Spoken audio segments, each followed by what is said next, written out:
ইব্রাহিমকে দ্রুত আমার রাজসভায় ডেকে আনো। লোকজন ইব্রাহিম আলাইহিস সালামকে নমরুদের সামনে নিয়ে আসলো। নমরুদের সামনে আনার পরে নমরুদ বলল, ইব্রাহিম তুমি কি চাও অথবা তুমি কি বর্ণনা করো আমাকে একটু বলো।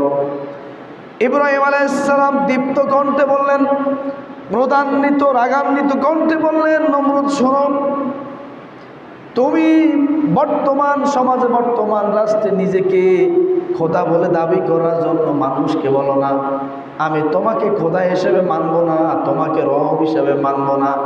তোমার আমার এবং গোটা বিশ্বের যা কিছু সৃষ্টি করেছেন আমি সেই রবকে রব হিসাবে মানি। আমি তোমাকে রব হিসেবে মানব না। আমার রব হচ্ছে একজন। তোমাকেও যে রব সৃষ্টি করেছেন আমাকেও সে রব সৃষ্টি করেছেন।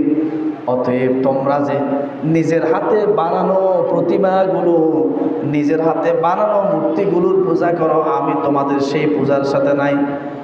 তখন নমরুদ ইব্রাহিম আলাইহিস সালামকে বলল, ইব্রাহিম শোনো, তুমি কি বলতে চাও আমাকে একটু ক্লিয়ার করে বোঝাও।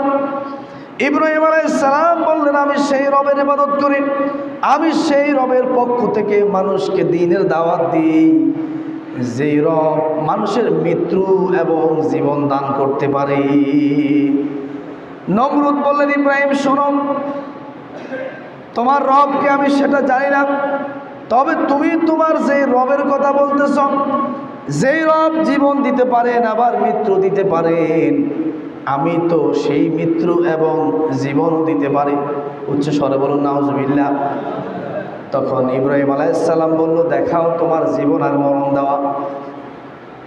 তখন নমরুদ তার কারাগারে থাকা একজন ফাঁসির কাস্টে অথবা একজন মৃত্যুদণ্ডপ্রাপ্ত একজন আসামিকে ডেকে এনে ইব্রাহিম আলাইহিস সালামের সামনে এনে তখন ওই লোকটাকে বলল, যাও, আমি তোমাকে মৃত্যুদণ্ড দেব না, আমি তোমাকে ছেড়ে দিয়েছি, আমি তোমাকে বেকসুর খালাস দিয়েছি, তুমি চলে যাও।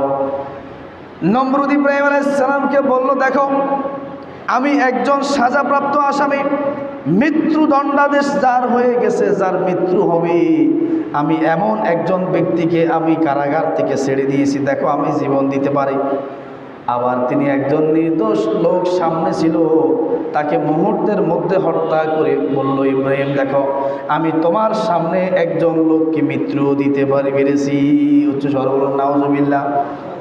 দেখো ইব্রাহিম, আমি তোমার সামনে একজন মৃত্যুদণ্ডাদেশ পাওয়া লোককে জীবন দিয়েছি, আবার একজন সাধারণ লোককে মৃত্যু দিয়েছি। দেখো, তাহলে জীবন আর মৃত্যু এই দুটোই আমি নমরুদের হাতে। জোরে বলুন নাউজুবিল্লাহ। ইব্রাহিম আলাইহিস সালাম মনে বলল, আর নমরুদ, তুমি যাকে জীবন দিয়েছ এটা তো সেই জীবন নয়, তুমি যাকে মৃত্যু দিয়েছ এই মৃত্যু আল্লাহর দেওয়া মৃত্যু নয়। ইব্রাহিম আলাইহিস সালাম মনে মনে ভাবলেন, আমি যদি তাকে এই যুক্তি 1000 বারও দেখাই সেও বিশ্বাস করবে না, তার সবার লোকগুলো বিশ্বাস করবে না।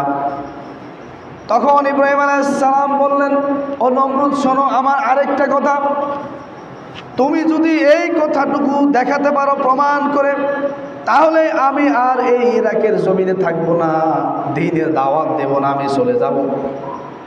তখন ইব্রাহিম আলাইহিস সালাম ডাক দিয়ে বলল, নমরুদ, আমি যে রবের উপাসনা করি, আমি যে রবের ইবাদত করি, তিনি প্রত্যেক দিন সকালবেলায় পূর্ব দিকে সূর্য উঠায় এবং বিকালবেলায় পশ্চিম আকাশে সূর্য অস্তমিত করায়।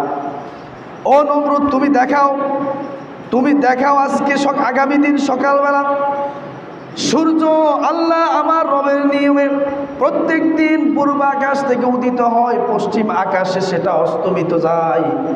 আগামী দিন তুমি যদি দেখাতে পারো এই সূর্য পশ্চিমে উদিত হয়েছে, পূর্বে অস্তমিত হয়েছে, তাহলে আমি তোমাকে কথা দিলাম, আমি আর এক আল্লাহর কালেমার দাওয়াত দিব না, আমি দেশ ছেড়ে চলে যাব। নমরুদ বলল, ঘটনা কি? যেটা বলতেছে এটা তো সম্ভব নয়। নমরুদ নার্ভাস ফিল করলো, হতভম্ব হয়ে গেল।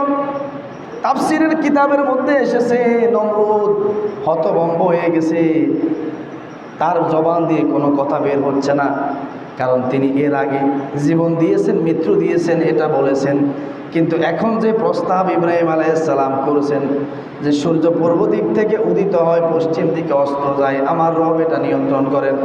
আগামী দিন তুমি দেখাতে হবে সূর্য পশ্চিম দিক থেকে উঠেছে, পূর্ব দিকে অস্তমিত হয়েছে, এটা দেখাতে হবে। এবার আপনারাই বলেন, এটা কি সম্ভব হবে? এই যে সূর্য প্রত্যেক দিন পূর্ব আকাশ থেকে উঠে পশ্চিম আকাশে যে অস্তমিত হয়, এটা কি পৃথিবীর সমস্ত মানুষ, যদি পৃথিবীর সমস্ত শক্তি যদি একত্রিত করা হয়, এটা কি সম্ভব হবে? কখনো সম্ভব হবে না। ইব্রাহিম আলাইহিস সালাম যে এই মুহূর্তে নমরুদকে এই প্রশ্নটা করবেন, এটা তার মাথার ভিতরে সেট করে দিয়েছেন কে? আল্লাহ সেট করে দিয়েছেন। কারণ ওই রাজ দরবারে যতগুলো লোক ছিল সভা সমাবেশে এই যে মৃত্যু দিল, জীবন দিল, মানুষ তো সাধারণ মানুষ, এরা তো আর এগুলো বুঝে না। এরা তো মনে করে না ইব্রাহিম যে কথাটা বলেছিল নমরুদ তো সেটা করে দেখিয়েছে, জীবনও দিয়ে দিল, মৃত্যুও দিল, তাহলে মানুষ তো আমাকে ভুল বুঝবে। সে মনে মনে ভাবলো, না, আমাকে ভুল বোঝার সুযোগ তোমাকে আমি দেব না।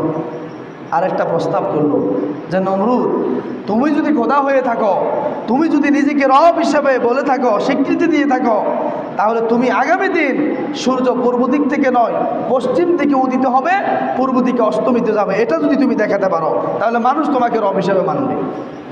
এখন নমরুদ তো ঘাবড়াই গেছে, হলো না কি? এটা তো সম্ভব না। আচ্ছা বলেন, এটা কি সম্ভব হবে না? নমরুদ সেখানে ফেল হলো। ইব্রাহিম আলাইহিস সালামের খুঁটি আরও মজবুত হলো, তার দাওয়াতি কাজ আরও মজবুত হলো।